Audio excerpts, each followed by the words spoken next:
अगर इस्लाम के कारण आतंकवाद होता, मेरा सवाल जरा समझ लीजिए, अगर इस्लाम के कारण आतंकवाद होता तो दुनिया के कौन से देश में सबसे ज्यादा आतंकवादी होना चाहिए? इंडोनेशिया में। सऊदी अरेबिया बहुत छोटा है, पता नहीं हमारे बंबई के बराबर भी है कि नहीं। सऊदी अरेबिया बहुत छोटा है, सबसे ज्यादा आतंकवाद होना चाहिए इंडोनेशिया में, दुनिया का सबसे बड़ा मुस्लिम देश, वहां इस प्रकार का आतंकवाद नहीं है। नंबर 2, वो एरिया देखिए, अभी सवाल आपको बताया गया उसको याद रखिएगा। इस दुनिया के आतंकवाद से, जिसको इस्लामिक आतंकवाद कहा जाता है गलती से, कैसा कहा जाता है वो भी बताऊंगा, इस आतंकवाद से मारे जाने वाले ज्यादा लोग, इससे मारे जाने वाले ज्यादा लोग हिंदू हैं, मुसलमान हैं या क्रिश्चियंस हैं? मुस्लिम है। इस्लाम के नाम पे आतंकवाद है, सबसे ज्यादा कौन मारा जाता है? मुस्लिम। अब तीसरी बात का ख्याल कीजिए, किस एरिया में इसका लोकेशन है? This terrorism is located in which area? उस एरिया की मैं 3 आपको बातें बताता हूं। उस एरिया में, जिसको मैं वेस्ट एशिया कहता हूं, पश्चिम एशिया में 3 चीजें हैं। नंबर 1, वहां रहने वालों में मुसलमान ज्यादा है, यस नो? उसी एरिया में आतंकवाद ज्यादा है, उसी एरिया में तेल का खजाना है। तो आतंकवाद तेल के कारण है कि इस्लाम के कारण है? तेल के कारण है। और तेल का कब्जा कौन करना चाहता है? तेल का कब्जा वो ताकत करना चाहती है जो वॉशिंगटन में बैठे हुई पूरी दुनिया को नचाते रहती है। काम करने वाला कोई और गुनाहगार कोई और बनाया गया। अब ये आया कैसे? तो आपको बता दूं कि ये अल कायदा के जो मदरसे, अब मदरसा अपने आप में खतरनाक शब्द उसमें कर देते हैं, कुछ मदरसों में इस आतंकवाद की ट्रेनिंग दी गई। इस्लाम के कारण गलत। ये जो मदरसों में आतंकवाद की ट्रेनिंग दी गई, उसके पीछे भी जो हाथ था, 2 चीजों का था। सबसे बड़ा हाथ था अमेरिका का। अमेरिका ने $8,000 मिलियन, 7,000 टन हथियार दिए अल कायदा को। उनका ब्रेन वॉश किया गया। इस्लाम के जो 2 महत्वपूर्ण शब्द हैं, माफ कीजिएगा अगर मैं कुछ गलत कहूं, मैं इस्लाम का स्कॉलर नहीं हूं, समझने की कोशिश करता हूं, कुछ मैंने गलत कहा तो उसमें माफ कर दीजिएगा। तो 2 शब्दों को उन्होंने बदल दिया। एक शब्द था जिहाद। जिहाद तो जो है जिहाद अकबर, जिहाद असगर। जहां तक मेरी समझ है, जिहाद अकबर का मतलब होता है अपनी बुराइयों के खिलाफ लड़ना। जिहाद असगर का मतलब होता है समाज की बुराइयों के खिलाफ संघर्ष करना।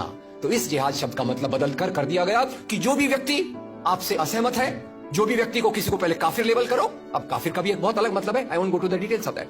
तो काफिर किसी को बोलो, उसको मारो, तो उसको जिहाद के नाम दिया गया। और ये ट्रेनिंग उन मदरसाओं में हुई जिसको अमेरिका ने पैसा दिया, अमेरिका ने सिलेबस भी दिया। और तो और मेरी समझ है, मदरसों में कुरान की ट्रेनिंग देते हैं, वो कैसे होना चाहिए वो आपके बीच में चर्चा का मुद्दा है। पर यहां जो ट्रेनिंग दी गई, उसका सिलेबस वॉशिंगटन में बनाया गया। और खैर, ये क्यों बनाया गया उसके पीछे मैं पहले बहुत कोशिश करके, मेहनत करके लोगों को बोलता था ये अल कायदा इसके लिए बनाया गया। बाद में मेरे हाथ में एक बहुत अच्छी चीज आई। अब यूट्यूब में कई चीजें बहुत अच्छी है, कई चीजें खराब है।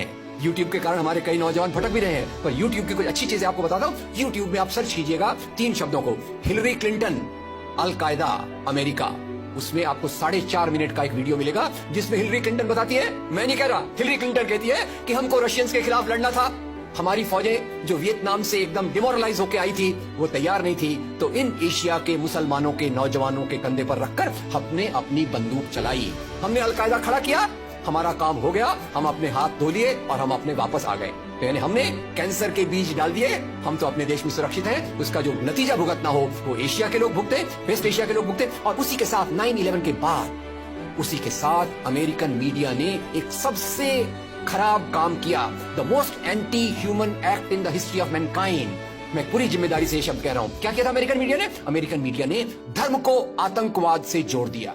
मजहब जो मोहब्बत सिखाता है, मजहब जो इंसान को इंसान बनना सिखाता है, उस मजहब के साथ इन्होंने आतंकवाद को जोड़ दिया और एक शब्द बनाया पहली बार, Islamic terrorism.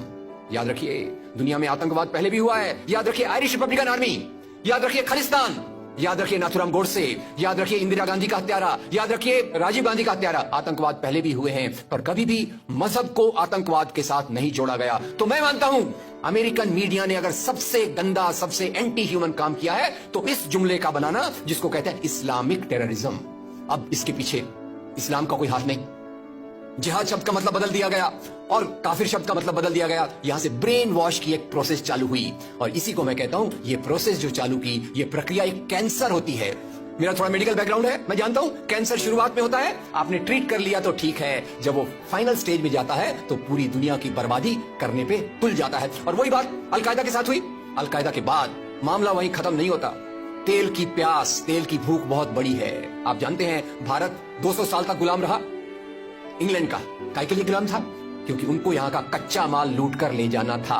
After colonialism there is imperialism, और ये इंपीरियलिज्म चाहता है दुनिया के रॉ मटेरियल्स, दुनिया के रिसोर्सेज को लूटकर अपनी समृद्धि को, अपनी प्रॉस्पेरिटी को बढ़ाया जाए। और उसी के चलते उन्होंने एक और काम किया, और वो काम था इराक पे हमला। अभी ब्रेक्सिट, अभी वो कौन सी रिपोर्ट आई है, मैं नाम भूल गया उसका, जिसमें ब्रिटेन के प्रधानमंत्री जो थे उनको एक गिल्टी करार हो रहा है।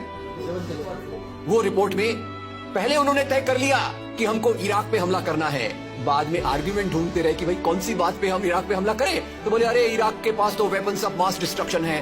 उस बात पे लंबी बहस चली और यूनाइटेड नेशंस, जिसको अमेरिका ने अपने जेब में रख लिया है, उसके सहारे से उन्होंने इराक पे हमला किया। और वो इराक पे हमले के कारण जो वहां की आर्मी स्ट्रक्चर था, जो फौज का स्ट्रक्चर था, वो डिस्टर्ब हो गया।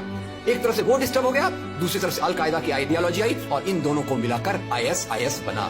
काम है इस्लाम का नाम, इस्लाम के नाम पर जो काम हो रहा है वो वास्तव में it is a design of imperialist powers to control on the oil resources of the world. इससे गंदी बात दुनिया में कोई नहीं हो सकती कि मजहब के नाम पर एक पॉलिटिक्स, मजहब के नाम पे आर्थिक समस्याओं को अमेरिका हल करने की कोशिश कर रहा है।